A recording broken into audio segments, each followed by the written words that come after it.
¿qué tal? Bienvenidos a Bicentenario, un programa que pasa todos los lunes a las 9 de la noche y que trata de repasar las decisiones que tomamos en el pasado, ahora que estamos por cumplir 200 años de vida independiente y cómo se han reflejado en los resultados que vivimos hoy cuando estamos atravesando una de las grandes pandemias de todos los tiempos. El tema que trataremos hoy es el tema de la salud y la decisión de tener un sistema único y universal para todos los costarricenses. Por eso vamos a detenernos en lo que ha ocurrido con el COVID-19 para desde ahí aterrizar en lo que estamos viviendo y también en lo que vivimos y tuvimos que atravesar en otras épocas de la historia. Veamos esta cápsula histórica. Poco antes de cumplir 200 años de vida independiente, previo a la celebración del Bicentenario, Costa Rica debe enfrentar uno de los mayores desafíos de su historia. Una pandemia que azota al mundo y que tiene su origen en China sacude el sistema de salud y la economía ya de por sí frágil por el desempleo y el déficit fiscal. De forma eficiente, el Ministerio de Salud y la Caja Costarricense del Seguro Social toman medidas de contingencia y seguridad para la ciudadanía.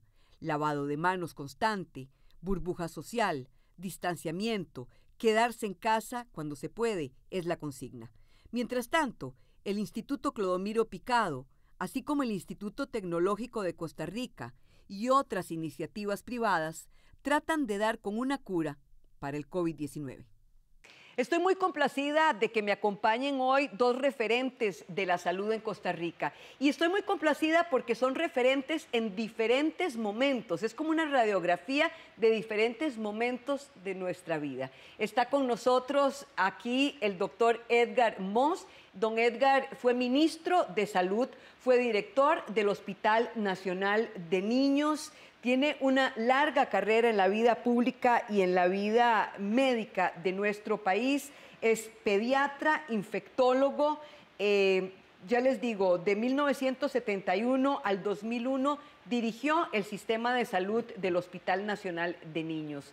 Muy buenas noches, don Edgar, y muchas gracias. También está conmigo el doctor Román Macaya, presidente ejecutivo de la Caja, doctor en bioquímica. Y a ambos les doy la más cordial bienvenida hoy en Bicentenario, cuando trataremos de analizar, y siéntanse ustedes libres de hablar con mayor propiedad que yo, acerca de una decisión importante que tomamos los costarricenses hace ya 200 años y a través de nuestra vida, y es crear un sistema único y universal en el cual ustedes han sido, ahora usted, y usted también lo fue, líderes y han sido precursores también.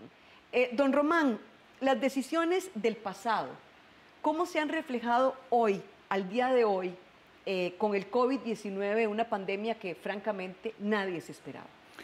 Bueno, muchísimas gracias primero que nada, doña Evelyn, por la invitación al programa y es un verdadero honor estar en este programa con el doctor Edgar Moss, un referente en nuestro país, no solo en la salud, sino en la ciencia, y van muy de la mano la salud y la ciencia. Y eso ha marcado esa combinación de la medicina basada en la evidencia de qué programas y qué políticas pueden ayudarnos a mejorar la condición humana en términos de salud, es algo que ha estado muy presente en nuestro país, tanto del Ministerio de Salud como de la Caja, y son dos entes que interactúan desde que existen conjuntamente. Y lo que estamos viviendo hoy con esta pandemia es algo que no se pudo haber creado en el momento que nos pegó esta pandemia mundial.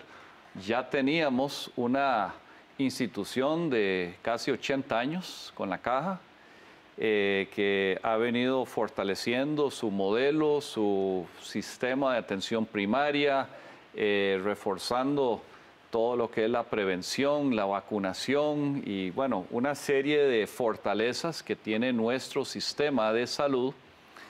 Y con ese instrumento, que es un gran instrumento que tenemos, hemos podido enfrentar esta pandemia. No quiere decir que sea fácil, no quiere decir que no vayan a haber problemas y dificultades muy importantes, pero Dios guarde, nos hubiera tocado una pandemia como la que vive el mundo hoy, sin tener la institución que es el brazo fuerte de poner soldados en el campo de batalla, en este caso atendiendo a una pandemia como la que estamos viviendo hoy. Así que tenemos la ventaja, yo creo que de tener a uno de los arquitectos de muchas de las políticas que nos han llevado a ser un país diferente. O sea, Costa Rica hoy es un país muy diferente a lo que fue en los años 40. ¿Cuándo se creó la caja? La caja fue una quijotada que funcionó muy bien. O sea, se creó en media Segunda Guerra Mundial, un país descalzo, un país pobre. Sí. Hoy yo vería muy difícil que tomáramos la decisión de crear la caja, hoy siendo un país mucho más rico, con mucho más recursos, un país muy educado, y lo hicimos en un momento donde cualquier persona o sociedad hubiera dicho mejor esperemos a que acaben todas las dificultades que vive el mundo en media Segunda Guerra Mundial y después veremos qué hacemos. Pero no, en medio de toda esa turbulencia política y mundial, se crea esta institución que hoy nos sigue dando frutos y nos sigue protegiendo como sociedad. Don Edgar, don Román habla de los años 40.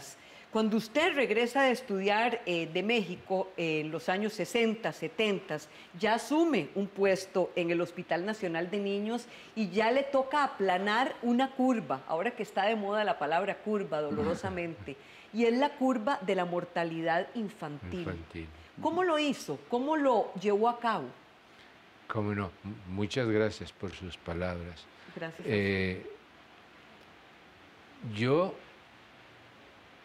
estudié en México y los últimos 5 años de mi estancia, de 10 años en México, me dedicaba a infectología y a pediatría. Y vine aquí y me encontré con que allá tampoco se hacía esto, que yo comencé a hacer aquí. ¿Qué empezó a hacer?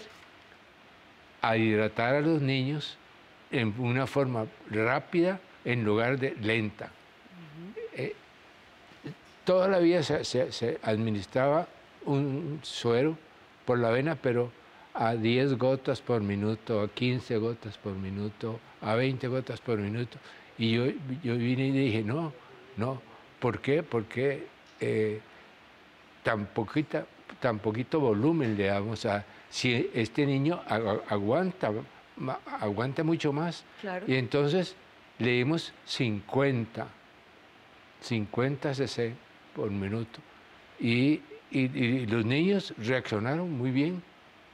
Y entonces la mortalidad, vea usted, la mortalidad en 1940 fue de 5.000 niños. 5.000 niños murieron en el 40 de diarrea. Y en el 90 murieron 10 nada más. Y ahora han muerto 6 nada más. ¿Cómo se siente tener que aplacar una curva? A ambos se los dejo en la mesa. ¿Cómo se siente enfrentarse con una curva que va en crecimiento y decir, yo tengo que aplacar, yo tengo que liderar un equipo que aplane esta curva?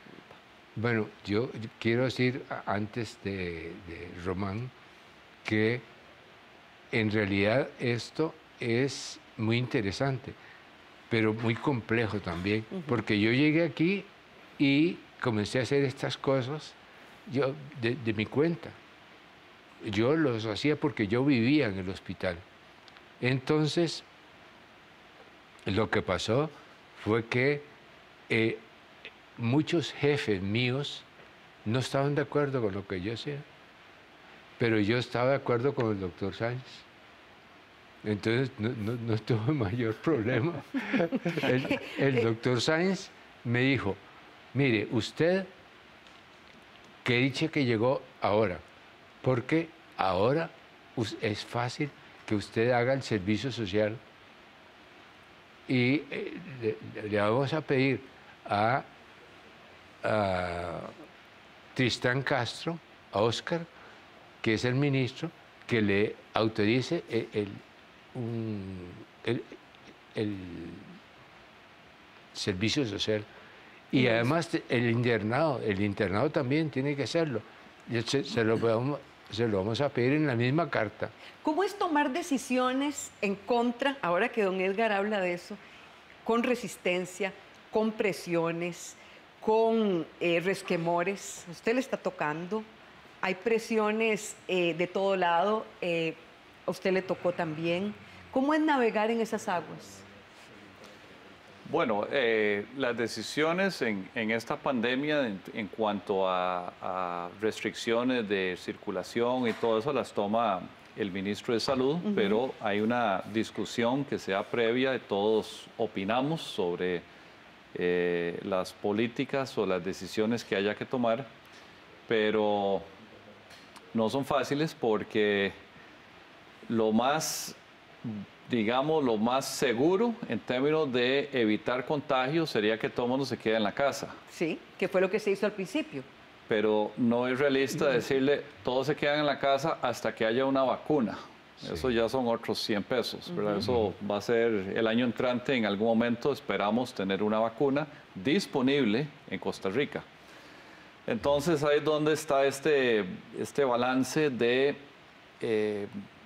cómo permitimos que la gente se gane el salario que tiene que ganarse. Hay gente que vive día a día con lo que se gana en ese día, pero con prácticas de higiene y de interacción social que no lleven a un contagio que nos saturen los servicios de salud. Esa es el mayor temor, es la saturación de servicios de salud. Vamos a una pausa. Cuando usted regresa a Costa Rica y entra al Hospital Nacional de Niños, lavarse las manos en los 70s, en los 60s, ¿era una práctica común en Costa Rica?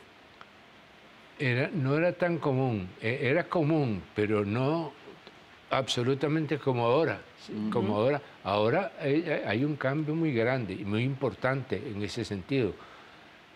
Entonces, en los años 60 no era así.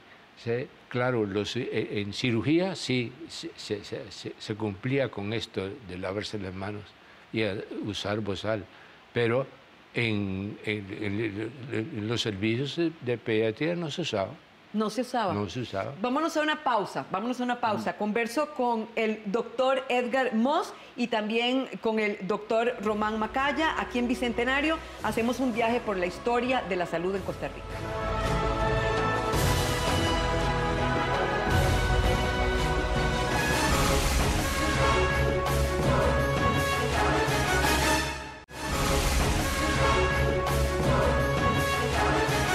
Muchas gracias por seguir en nuestra compañía. Estamos hablando del tema de la salud en Costa Rica. Tomemos el COVID como ejemplo y vámonos a la línea del tiempo. El 31 de diciembre en 2019, los primeros casos de neumonía detectados en Wuhan y son reportados a la OMS. El 6 de marzo se da a conocer el primer caso de COVID-19 en Costa Rica. El 18 de marzo de 2020, primer muerte en Costa Rica por COVID-19. Las medidas, cuarentena, lavado de manos, distanciamiento social. El 8 de junio de 2020, segunda ola, podríamos decir que oficialmente se inicia lo que se conoce como la segunda ola del COVID-19. El 18 de junio de 2020 hubo 12 fallecimientos y 1.939 casos confirmados. Ahora bien, no ha sido este el comportamiento al día que usted escuche y vea este programa. ¿Por qué? Porque en las últimas semanas se dio un incremento de casos por este virus que a todas luces para usted como bioquímico, para usted como infectólogo, está lleno de misterios y está lleno de cosas que todavía la misma comunidad médica no se ha podido explicar. ¿Qué es lo más confuso que tiene el COVID-19 para cada uno de ustedes, don Román? Para mí es el hecho de que un mismo virus a una persona la infecta y no le pasa nada, ni se da cuenta que está enferma, no tiene síntomas, no tiene malestares de ningún tipo, y a otra persona la lleva hasta la muerte. y todo lo que pasa en el medio. Y cuando vemos factores de riesgo, está la hipertensión, la diabetes, la obesidad, antecedentes de fumado, cáncer, sida, asma. Y luego del otro extremo, ya en las complicaciones de personas que llegan a un hospital, las personas pueden tener insuficiencia renal, insuficiencia respiratoria, falla multiorgánica, problemas gastrointestinales, microcoágulos de sangre, derrames. Hay todo un espectro de diferentes consecuencias que puede tener el mismo virus y hay otras personas que están caminando y ni siquiera se dan cuenta que lo tienen. Y para usted, ¿qué es lo más misterioso, lo más complicado de descifrar en este virus, don Edgar? Lo más misterioso es cómo apareció en el mundo. Sí. Por primera vez que en China dijeron, después no, que en Tailandia. Y así se ha ido cambiando varias veces el origen de a dónde nace esta pandemia. Y yo creo que no se va a poder resolver el problema, porque una vez extendida a todo el mundo, es muy difícil decir a dónde fue que salió. ¿Qué tiene Costa Rica como un país de 5 millones de habitantes como herramienta y qué tuvo en su momento también para combatir estos enemigos tan grandes que han puesto de rodillas a otros países del mundo? ¿Qué tiene hoy? ¿Qué tenemos? ¿Con qué contamos? Porque plata no hay tanta. Es decir, no somos un país rico. ¿Con qué contamos en estos momentos? Yo voy a adelantarme Claro. a Román para decirle que es porque Román está en la caja Y Daniel, don Daniel está en el Ministerio de Salud. Estas dos personas han guiado la forma de atacar el problema en una forma tan grave que tienen muchos enemigos ahora. Pero por otro lado, tienen mucho más gente que los aplaude. Eso me parece que es lo más... Se hace uno de enemigos cuando uno defiende la salud y hay tantos intereses. A ver, es que es tan difícil hacer un equilibrio entre salud y economía, opresión y salud. Sí. ¿Se hace uno de enemigos defendiendo una causa? Sí, yo creo que sí. ¿Qué dice usted? Sí, se puede pasar. Tal vez no es la palabra enemigos, pero sí hay diferentes intereses, hay resistencia. Yo quiero agradecerle las palabras de don Edgar, pero realmente hay una institucionalidad muy importante que se viene construyendo desde hace 80 años y un equipo humano. O sea, yo creo que la diferencia de Costa Rica versus muchos otros países es el capital humano que tenemos. Tenemos científicos, tenemos médicos, tenemos todas las profesiones de la salud, tenemos matemáticos, estadísticos, o sea, hay todo un capital humano que se puede sumar a esta lucha. Y lo hemos manifestado en múltiples formas. La alianza entre la Caja y el Instituto Cloromido Picado para crear terapias a base de anticuerpos purificados humanos o de caballo. Bueno, eso es algo que no muchos países tienen. Y en un mes vamos a tener anticuerpos de caballo listos para probar en pacientes. Y eso lo podremos no solo haber desarrollado en Costa Rica, sino tenemos la posibilidad de producirlo aquí. Y todo lo que tiene que ver con COVID está en altísima demanda, desde ventiladores, kits, equipo de protección personal, y la vacuna no será la excepción. Habrá una vacuna, esperemos. ¿Y tendremos plata para comprarla? Sí. No, eso se comprará sí o sí. Pero el problema va a ser la entrega. ¿En cuánto plazo nos van a entregar las dosis que compremos? Cuando hay más de 7.000 millones de habitantes en el planeta que quieren la vacuna. Aunque bueno, hay movimientos antivacuna, pero eso ya es otra historia. Afortunadamente, en Costa Rica tenemos una población que acepta la ciencia y las recomendaciones tanto del Ministerio de Salud como de la Caja de las vacunas que hay que aplicar. Y eso ha sido un gran matrimonio entre la capacidad técnica y una ciudadanía que no rechaza la ciencia. Cuando fue usted ministro de Salud y también el director del hospital, ¿había buen ambiente con respecto a la vacunación? ¿La gente tomó bien? ¿Usted las impulsó? Sí, yo las impulsé muy fuertemente. Y comenzamos a poner DPT a todo mundo. Decíamos, aquí hay un problema entre nosotros. Solo se habla de control, solo se habla de controlar tal cosa, disminuirla, pero no se habla de erradicarla. Y lo podemos erradicar si nosotros nos organizamos para luchar contra esta enfermedad. La eliminamos de Costa Rica y se eliminó, la polio se eliminó. Después han aparecido así casos, pero se eliminaron. La polio fue una epidemia que dejó muchas secuelas en este país, ¿verdad, don Edgar? Más de 1000 paralíticos. Y que sobre todo afectaba a los niños. Sobre todo los niños, sí. Sí. A papá le dio Guillain-Barré, una enfermedad que citó. ¿Usted sabía? No sabía eso. Y eso que sus papás se conocen. No, su papá lo conoce a él. Sí. Sí. Ajá. Y se enfermó, 2 años estuvo internado porque no se sabía. Él estaba relativamente joven y no se sabía qué hacer con esa enfermedad. No, ni siquiera el nombre tenía. Era una enfermedad en que la persona se va paralizando y se paraliza toda. Y después no puede ni siquiera respirar. Sí, correcto. Don Edgar, ¿es válido que le contemos a la gente que usted mismo se recuperó después de un derrame masivo que le dio, muy fuerte? Y yo lo traigo a colación en el sentido de que nos podemos recuperar de las cosas. Hay esperanza. Usted me comentaba que usted de repente se vio, usted, un médico, es decir, debe ser todavía más fuerte para un médico, se vio imposibilitado de hacer las labores básicas, caminar, hablar, comer. Sí, nada de eso podía hacer yo cuando me dio el derrame.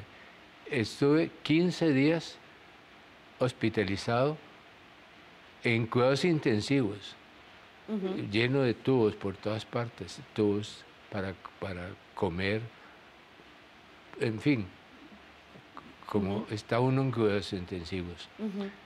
Y ahí, en cuidados intensivos, a los 15 días se dieron cuenta de que había yo comenzado a reaccionar. Porque ellos estaban completamente decepcionados de que este señor no sale de esto. Y comencé me tuvieron ahí en cuidados intensivos hasta 2 meses. Y luego los 2 meses dijeron, no, ahora se va a este otro hospital para que le den rehabilitación, nada más. Otros 2 meses. Así es que yo vengo saliendo de cuidados intensivos, que es donde no queremos que llegue la mayor cantidad de gente. Es decir, estamos tratando de que el mensaje sea lo suficientemente fuerte. 135 camas tiene SIACO en estos momentos. No SIACO. Digamos, hay 135 camas o cubículos de cuidados intensivos que son aptos para pacientes COVID, pero no significa que están disponibles, porque hay personas infartadas o accidentes de tránsito donde llegan personas y ocupan una unidad de cuidados intensivos y hay que dársela, es una emergencia.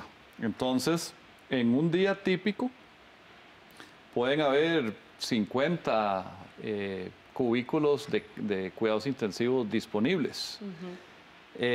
A eso le podemos agregar otras camas para cuidados críticos, siempre y cuando tengamos el equipo humano y el equipo de, digamos, de ventiladores y monitores y todo lo que se ocupa para atender estos pacientes, pero no es gratuito. En la medida de que nosotros vamos llenando la capacidad de cuidados intensivos de la caja, lo que queremos evitar a toda costa es que se sature y que entonces un accidentado de tránsito, un infartado, alguien que tiene un derrame, llegue y no haya con qué atenderlo.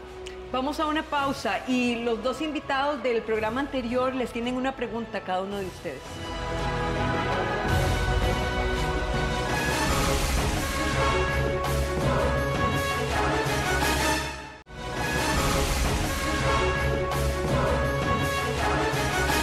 En el programa anterior, dos invitados hacían dos preguntas para los siguientes invitados y esa es la tónica de Bicentenario. Empecemos con la primera pregunta que va dirigida al doctor Román Macaya y es del catedrático e investigador Mauricio Redondo, que viene precisamente del Instituto Clodomiro Picado. Escuchémosla y veámosla.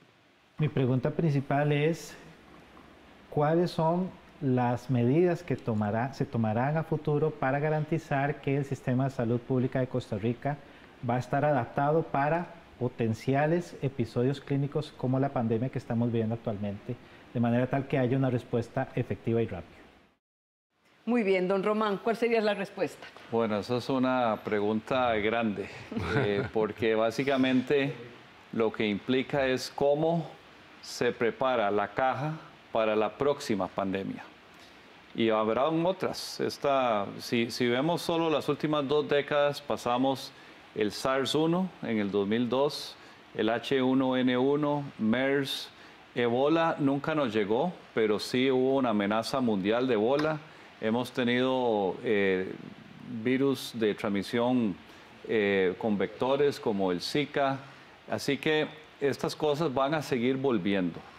Y el tema es tener los protocolos, la infraestructura y el recurso humano disponible para esto. Nosotros nos hemos quedado un poco rezagados en infraestructura y por eso queremos actualizar la infraestructura y la tecnología en la institución. Y además, bueno, de esto, si hay algo que saldrá de esto es que habremos aprendido mucho de cómo lidiar con una pandemia y la próxima pandemia no será igual a esta, pero habrán lecciones aprendidas en esta que nos permitirán en la próxima abordarla mejor. Así como nosotros lidiamos con una pandemia basándonos en evidencia y prácticas del pasado. Estamos, digamos, los que nos toca estar en esta función, en este momento, realmente estamos subidos en los hombros de gigantes como el que tengo aquí enfrente, al doctor Edgar Moss, un gigante de la salud y que realmente fue un hombre que impactó la salud de nuestro país de una forma muy importante, especialmente en lo que tiene que ver medicina basada en la evidencia, usar la ciencia para lograr objetivos de salud. Vamos a escuchar la pregunta que le hace Ana Abdelnur. Ella es del Instituto Tecnológico. El instituto está haciendo en estos momentos dispositivos, ventiladores, mascarillas y tiene una pregunta para usted, doctor Moss. Vamos a escucharla. ¿Qué espera el invitado de las universidades ante estas emergencias? ¿Qué espera de las universidades? El papel de la academia frente a estas emergencias. Esperamos que se profundice la investigación en Costa Rica, que todavía le falta tamaño pedazo. Y necesitamos más profesores, buenos profesores en las universidades. Usted fue docente también, don Edgar, muchos años. Yo fui catedrático. Catedrático, terminé. ¿Tiene un premio Nobel? Y después esperaría que haya más acuerdo entre la gente para actuar rápidamente. Mayores acuerdos, eso es importantísimo, porque sin los acuerdos... Y más investigación. Eso es algo muy importante. Y Costa Rica tiene un potencial enorme en investigación precisamente por ese capital humano que hemos invertido en crear con la inversión que se hace en educación, pero en la aplicación, en innovar, en investigar, podemos realmente tener un impacto en la salud mundial. Y ya lo hemos demostrado como país con, por ejemplo, la vacuna del virus del papiloma humano, el rol de Costa Rica en el desarrollo del conocimiento y luego lo que se conoce de la enfermedad del cáncer cervical y este virus, el rol de Costa Rica fue indispensable. Ahora bien, ¿cuál ha sido la lección más importante que ha aprendido cada uno de ustedes en su rol dentro del campo de la salud? ¿Cuál ha sido la lección más importante con toda este trajín del COVID que usted jamás se hubiera imaginado cuando asume la Caja Costarricense del Seguro Social? Pero si yo le preguntara, ¿qué es lo más importante que aprendió? Sí, eso de que cuando asumí la conducción de la Caja, no estaba en la descripción del trabajo que tendríamos una pandemia, pero yo creo que hay una gran profundidad de talento y nada más hay que llamarla. Y a veces es el talento que también está fuera de la institución. Y si se convoca, la gente responde. La gente responde como país si siente que realmente se le va a tomar en cuenta y que tiene algo que aportar a la solución. Usted, doctor Moss, como pediatra, como director del Hospital Nacional de Niños, ¿qué es la lección más importante que ha aprendido de su profesión? Yo aprendí una lección que quiero subrayar. En 1987 visitó el país el Papa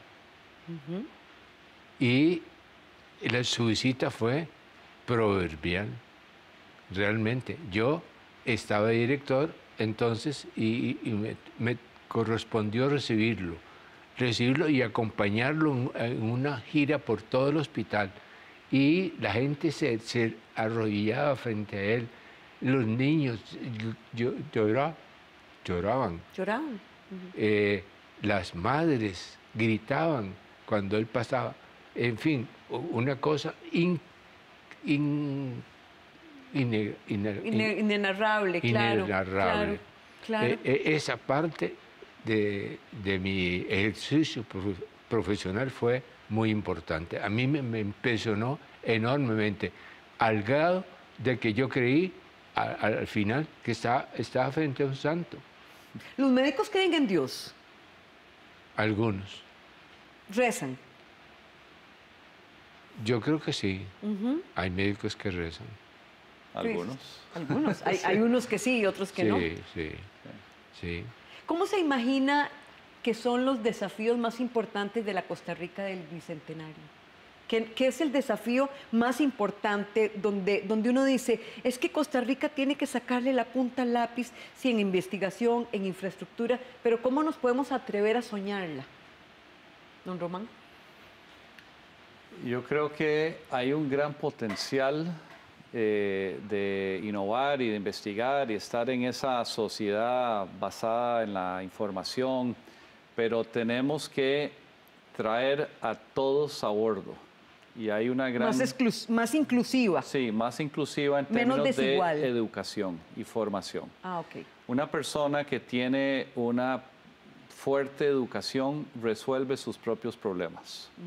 Es una persona que va a tener mucho más autonomía, va a tener seguridad, va a tener mucho mejores condiciones de dónde escoger qué es lo que quiere hacer en la vida que una persona que no tiene esa educación. Entonces, una educación de calidad y que realmente potencie a las personas a salir de la pobreza, pero a sumarse a las nuevas actividades que ya no van a depender de mano de obra no calificada, que van a depender de más de neuronas que de músculo, y cómo subimos a esa población al mundo. ¿Cómo lo subimos al barco? Al barco, sí. Claro, en una Costa Rica muy desigual también. Muy desigual. Donde hay abismos. Muy desigual, pero menos desigual que hace 100 años. 100 años. Entonces era muy desigual Costa Rica, hace 100 años. Hace 50 fue menos y ahora es menos. Usted me decía que lo conoció a él cuando era pequeñito, más bien. Sí, yo lo conocí pequeñito. Fui su pediatra alguna vez. En Punta Arenas nos conocimos. ¿Cuál es el problema, digamos, de establecer una política pública, el mayor desafío de una política pública? Porque aquí tiene que haber el aval de la Asamblea Legislativa, tiene que haber el aval del Poder Ejecutivo, es decir, son muchas aristas las que tienen que ingresar ahí. ¿Cuál es la mayor dificultad a la hora de establecerla? Ahora en el COVID, pues se impuso, lo impuso la emergencia. Sí, es poner a todos de acuerdo. Cuando llegó el COVID, nos pusieron una pistola en la cabeza y todo de repente fluye, todo se puede mover rápido. Resulta que sí se puede correr cuando hay que correr. Pero cuando no hay esa gran amenaza enfrente, colectiva para todo el país, ya no hay tanto incentivo a que nos alineemos todos. Y creo que tenemos que tratar de lograr más acuerdos y ser más pragmáticos. Don Román, ¿estamos ante una segunda ola? ¿O en la misma ola y los casos se incrementaron? Bueno, nosotros hemos llegado a tener 2 casos por día.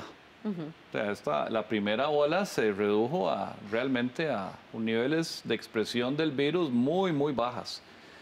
Pero hasta que no haya una vacuna, la gran mayoría de la población es vulnerable a una exposición al virus, porque no hay inmunidad de rebaño, o sea, la mayoría de la población no ha sido expuesta al virus, y lograr que suficientes personas se expongan, se enfermen y se recuperen para que queden inmunizadas costaría demasiadas vidas. Entonces no es una opción. Hay que esperar la vacuna y ojalá buenos tratamientos antes de que haya una vacuna, pero tenemos que aprender a vivir en una pandemia.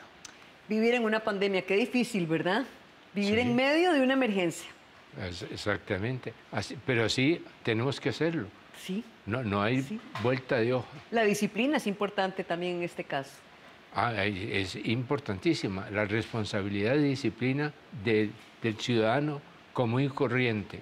Eso es fundamental. A usted le tocó educar a muchos de ellos, a muchas madres, a muchos padres que tal vez no eran conscientes de que medidas elementales de higiene eran importantes en aquella época, o medidas de vacunación, o me contaba usted que impulsó la ley en la cual se le cortaban los cuernos a los toros. A los toros. Yo hice el decreto. Bueno, vámonos a una pausa y cuando regresemos yo le voy a pedir a ustedes que le hagan una pregunta al invitado del próximo programa que tratará acerca de las historias, de la historia de las epidemias a través de los siglos. Vamos a una pausa. Vamos.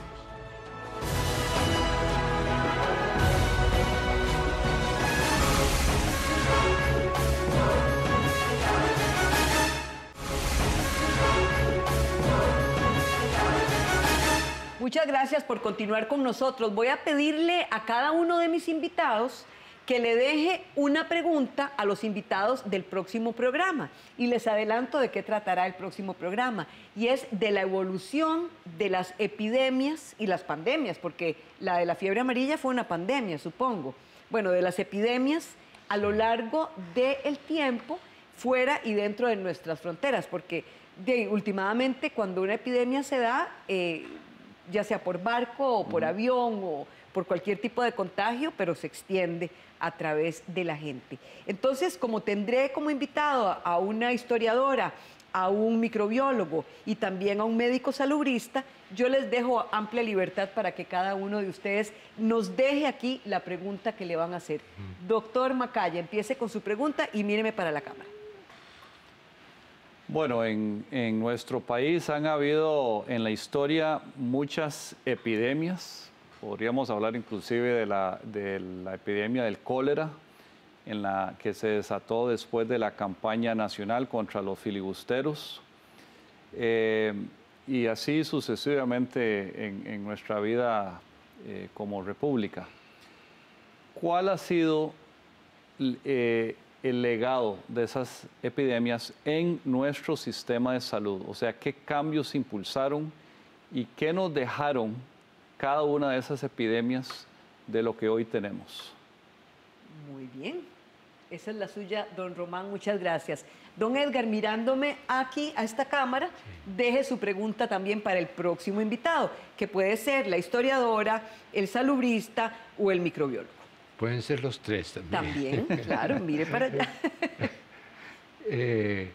Yo diría que una pregunta que me gustaría conocer, su respuesta es, ¿qué piensa usted del concepto de paradigmas en salud?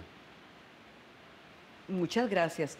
Y aprovecho para preguntarle, ¿qué piensa usted del concepto de paradigmas en salud? Yo pienso que fue fundamental en mi época. ¿Por qué? Porque pasamos de un paradigma antiguo a un paradigma moderno.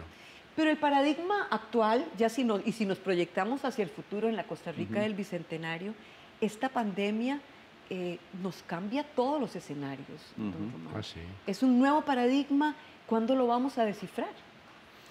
Bueno, nos ha dejado muchas cosas claras. No ocupábamos tanto espacio de oficina, parte del trabajo se puede hacer en la casa. Sí. Hay reuniones que pueden ser virtuales, que jamás se hubieran hecho virtuales antes. Y obviamente la salud es algo que no se puede tomar a la ligera y como un supuesto que siempre la tendremos. En un minuto puede cambiar el mundo. Y cuando uno, nada más para meter una cuñita. Sí, cuando muchas empresas e instituciones tienen programas de administración de riesgo, de cómo garantizar la continuidad del negocio. El negocio puede ser una institución, puede ser una empresa, una fundación. Nadie de que yo conozca tenía en el radar de riesgos lo que está pasando hoy. Definitivamente nadie. Sí. Don Edgar. Ya me acordé de algo que se me había ido, y es, la salud no es todo, pero sin salud todo se pierde. Y es muy cierto, Es muy cierto. Es verdad también lo que dice don Román. Es decir, ni en el radar, habíamos oído hablar de que se vendrían epidemias a lo largo del futuro, a lo largo de los tiempos, pero ni nos imaginábamos, yo no sé si usted se imaginaba, que podía venir una como la que estamos viviendo. No. ¿No? No pensaba en eso. No. ¿Qué concluimos después de este programa? Porque empiezo a decirles cuál es mi conclusión, que las apuestas que hicimos hace 200, 100, 50 años han dado resultados.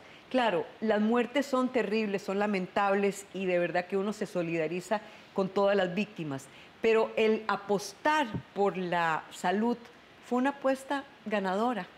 ¿Qué concluye usted, don Román? Sí, fue una apuesta ganadora esa quijotada que hablábamos de los años 40, en el 41, cuando se crea la caja. Sí, la caja. Y creo que el país avanza mucho cuando tiene una de esas quijotadas, pero con los pies en la tierra y orientada a llenar un anhelo de nuestra ciudadanía. De qué es lo que queremos nosotros, no necesariamente un modelo que podamos tomar de otro país, porque cada país es sui generis. Entonces, ¿qué es lo que queremos como país, como sociedad?